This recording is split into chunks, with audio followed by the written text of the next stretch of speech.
क्या आप भी शरद पूर्णिमा के दिन खीर बनाकर चंद्रमा की रोशनी में रखते हैं? यदि हाँ, तो आपको भी चंद्रमा की रोशनी में रखे जाने वाले खीर के लिए कुछ जरूरी नियमों को जानना बहुत जरूरी है। अन्यथा आपको शरद पूर्णिमा पर चंद्रमा की रोशनी में रखे गए खीर का कोई भी लाभ नहीं प्राप्त होगा। ओम नमः शिवाय। जय श्री कृष्णा। आप सभी का सनातन धर्मसार चैनल पर बहुत बहुत स्वागत है। मित्रों, शरद पूर्णिमा के दिन खीर बनाने का विधान है। इस दिन खीर बनाकर खुले आसमान में रखा जाता है। तो चलिए आज की वीडियो शुरू करते हैं और जानते हैं कि शरद पूर्णिमा के दिन खीर बनाते समय किन विशेष बातों का या नियमों का ध्यान रखना चाहिए। मित्रों, शरद पूर्णिमा इस वर्ष 6 अक्टूबर को पड़ने वाला है। ऐसी मान्यता है कि शरद पूर्णिमा के दिन रात्रि में आसमान से अमृत की वर्षा होती है। इस दिन खीर बनाकर खुले आसमान में रखने का विधान है। धार्मिक मान्यता के अनुसार इस दिन खुले आसमान में चंद्रमा की रोशनी में खीर रखना बहुत ही शुभ माना जाता है। इस दिन रात के समय चंद्रमा के नीचे खीर रखें और उस खीर का भोग चंद्रदेव को लगाने के बाद अगले दिन उसे प्रसाद के रूप में अवश्य ग्रहण करें।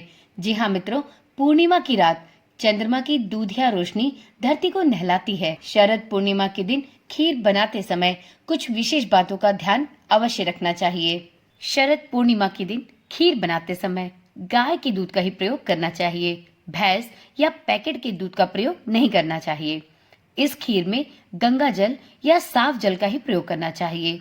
इसी प्रकार से चांदनी रात में खीर रखने के लिए भूल कर भी किसी प्लास्टिक के बर्तन का प्रयोग नहीं करना चाहिए। खीर रखने के लिए आप चांदी के बर्तन या मिट्टी के बर्तन का ही प्रयोग करें। शरद पूर्णिमा पर बनाई जाने वाली खीर में केसर और मावे का प्रयोग भी नहीं करना चाहिए। इस बात का भी आप विशेष रूप से ध्यान रखें। शरद पूर्णिमा पर जो भी खीर बनाएं, आप उसे शुद्ध गाय के दूध, चीनी और चावल से बनाएं। उसमें किसी भी प्रकार के केसर या मावे का प्रयोग ना करें। इस दिन की खीर में आप केवल इलायची का प्रयोग कर सकते हैं। शरद पूर्णिमा की खीर को चंद्रमा की रोशनी में बनाना बहुत शुभ होता है। यदि ऐसा संभव हो तो आप शरद पूर्णिमा के दिन रात्रि में चंद्रमा की रोशनी में ही खीर को बनाएं और जब खीर बन जाए तो उसे आप खुले आसमान के नीचे किसी चांदी या मिट्टी के पात्र में रखकर उसे आसमान के नीचे खुला छोड़ दें। अगले दिन आप इस खीर का सेवन अपने और अपने समस्त परिवार के साथ करें। यह आपके लिए औषधीय गुणों से भरपूर होगा। मित्रों, बहुत लोगों को शरद पूर्णिमा पर खीर खाने के लाभ के बारे में नहीं पता होता। तो चलिए वीडियो में हम ये भी जानते हैं कि शरद पूर्णिमा पर खीर खाने के कौन कौन से लाभ होते हैं। तो देखिए मित्रों, शास्त्रों के अनुसार शरद पूर्णिमा पर चंद्रमा अपनी 16 कलाओं से परिपूर्ण होता है, इसलिए इसमें औषधीय गुण विराजमान होते हैं। शरद पूर्णिमा की खीर को खुले आसमान के नीचे रखने के बाद उसे अगले दिन सुबह प्रसाद के रूप में ग्रहण करना चाहिए। इस दिन की खीर खाने से चर्म रोग से छुटकारा मिलता है। इसके साथ ही आंखों की रोशनी भी बढ़ती है। धार्मिक मान्यताओं के अनुसार इस दिन खीर का भोग लगाने से और खाने से घर में सदा धन का आगमन होता रहता है।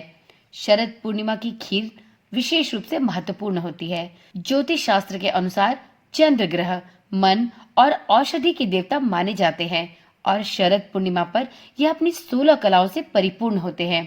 इसी कारण से शरद पूर्णिमा पर चंद्रमा की रोशनी से अमृत की वर्षा होती है। इस दिन दूध और चावल की बनी खीर चंद्रमा की रोशनी में रखने से खीर में औषधीय गुण समाहित हो जाते हैं और सभी प्रकार के विषाणु भी समाप्त हो जाते हैं। धार्मिक मान्यताओं के अनुसार चंद्रमा की रोशनी में रखी खीर का सेवन यदि किया जाए तो इससे व्यक्ति को अनेक बीमारियों से छुटकारा मिलता है। तो इसलिए आप भी इस शरद पूर्णिमा पर गाय के दूध से खीर अवश्य बनाएं और उसे रात्रि भर चंद्रमा की रोशनी में रखें। देखिए मित्रों, कुछ लोगों का यह भी प्रश्न है कि इस खीर को बनाकर कब और कितनी देर तक रखना चाहिए। तो देखिए, जब आप खीर बनाएं तो इस खीर को चंद्रमा की रोशनी में रात भर के लिए रखें और उसके बाद सुबह होने पर आप उस खीर को हटा सकते हैं। आप भोर में 4 बजे के बाद से भी इस खीर को हटा सकते हैं और अगले दिन स्नान आदि करने के बाद इस खीर को प्रसाद के रूप में स्वयं भी ग्रहण करें और सभी परिवार के लोगों को भी ग्रहण कराएं।